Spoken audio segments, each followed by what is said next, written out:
పదవుల కన్నా ప్రజాసేవ ముఖ్యమని, రాజకీయాల్ని స్వార్థం కోసం కాకుండా సమాజ శ్రేయస్సు కోసమని, ఆశయాల కోసం అశూలు బారినటువంటి ఒక గొప్ప నేత వంగవీటి మోహన్ రంగా గారికి ఈ రోజున మేము ఘనమైనటువంటి నివాళులు అర్పిస్తూ ఉన్నాం. వారి జయంతి సందర్భంగా ఘనమైనటువంటి నివాళులు అర్పిస్తూ ఉన్నాం. బడుగు బలహీన వర్గాల సంక్షేమం కోసం నిరంతరం పోరాటం చేసినటువంటి వ్యక్తి రంగా గారు కనుకనే ఈ రోజుకి కూడా బలహీన వర్గాల గుండెల్లో ఆయన కొలువై ఉన్నారు. ఏది కూడా స్వార్థం కోసం కాకుండా సమాజ హితం కోసం పనిచేశారు కాబట్టే ఆయన బడుగు బలహీన వర్గాల గుండెల్లో ఉన్నారన్నటువంటి విషయం ప్రతి ఒక్కరు కూడా తెలుసుకున్నారు. రంగా గారిలాగా పేద సామాన్య వర్గాల పట్ల ప్రేమ చూపించగలిగేది మాలాంటి ఉద్యమకారులు మాత్రమేనని కూడా ఈ సందర్భంగా నేనైతే తెలియజేస్తూ ఉన్నా. మేము కూడా బలహీన వర్గాల కోసం పోరాటం చేశాం, సమాజ హితం కోసం పని చేశాం. కాబట్టే రంగా గారి ఆశయాల కోసం ప్రతిసారి కూడా మా గొంతెత్తాం. గతంలో ప్రతిపక్షంలో ఉన్నా అప్పుడు మాట్లాడా, ఇప్పుడు ప్రతిపక్షంలో ఉన్నా ఇప్పుడు మాట్లాడుతూ ఉన్నా. నా స్వరంలో మార్పు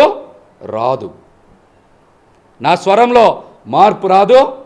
ఈ సందర్భంగా నేను వంగవీటి రాధాకృష్ణ గారికి ఒక విజ్ఞప్తి చేస్తూ ఉన్నా.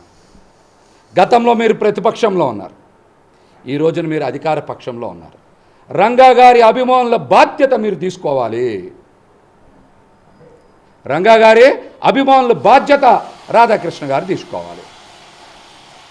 రంగా గారి పేరుని ఒక చిన్న జిల్లాకు ఏర్పాటు చేయించిన బాధ్యత, అదేవిధంగా ఏదో ఒక పథకానికి రంగా గారి పేరు పెట్టే విధంగా రంగా గారి స్మృతివనం ఏర్పాటు చేసి పూర్తి చేసే బాధ్యత వంగవీటి రాధాకృష్ణ గారు తీసుకోవాలి. అదేవిధంగా రంగా గారి అభిమానులు కూడా ఇక నుంచి రాధాకృష్ణ గారు ఈ బాధ్యత పూర్తి చేసేలాగా రాధాకృష్ణ గారికే వినతిపత్రాలు ఇవ్వాలి. ఎన్నికల్లో బలంగా ప్రచారం చేశారు, ఈరోజు అధికార పక్షంలో ఉన్నారు. కాబట్టి ఈ బాధ్యతని రాధాకృష్ణ గారు తీసుకోవాలని కూడా నేనైతే మనస్ఫూర్తిగా కోరుకుంటున్నాను. ఎందుకంటే చాలా సందర్భాల్లో నేను మనస్ఫూర్తిగా చెప్పా, మా అన్నయ్య రాధాకృష్ణ గారని, వంగవీటి రాధాకృష్ణ గారు మా అన్నయ్య అని నేను మనస్ఫూర్తిగా చెప్పా. అందుకనే ఆయనకు కూడా ఈ సందర్భంగా నేను విజ్ఞప్తి చేస్తూ ఉన్నా. రంగా గారి పేరు మీద ఒక చిన్న జిల్లా ఏర్పాటు, అదేవిధంగా ఒక పథకానికి పేరు స్మృతివనం ఏర్పాటు చేయించేటువంటి బాధ్యత మీరు తీసుకోవాలని కూడా నేను మనస్ఫూర్తిగా కోరుకుంటా ఉన్నా. ఎందుకంటే రాధాకృష్ణ గారు ఈ రోజున అటు చంద్రబాబు నాయుడు గారికి ఇటు పవన్ కళ్యాణ్ గారికి బాగా దగ్గరగా ఉండేటువంటి వ్యక్తి. కాబట్టి పెద్దగా పోరాటం చేయాల్సినటువంటి అవసరం ఏముండదు. ఆయన వెళ్ళి మాట్లాడితే పని అయిపోతుంది. కాబట్టి ఇక్కడ బాధ్యత ఆయన బలంగా తీసుకోవాలని కూడా నేను కోరుకుంటున్నా. అదేవిధంగా రాజకీయ అవసరాల కోసం ఒక సామాజిక వర్గాన్ని అందరూ కూడా బలంగా వాడుకుంటూ ఉన్నారు. ఆ సామాజిక వర్గ అభివృద్ధి సంక్షేమం కోసం, రిజర్వేషన్ల కోసం రాధాకృష్ణ గారు కూడా పనిచేయాలని నేనైతే మనస్ఫూర్తిగా కోరుకుంటూ, మేము ఎప్పుడు కూడా ఉద్యమకారుడిగానే ఉన్నాం, పదవులు వెంటపడలా, బాధ్యతగా పనిచేసాం. రాబోయే రోజుల్లో కూడా బలంగా బాధ్యతగా పని చేస్తామని కూడా ఈ సందర్భంగా తెలియజేస్తా.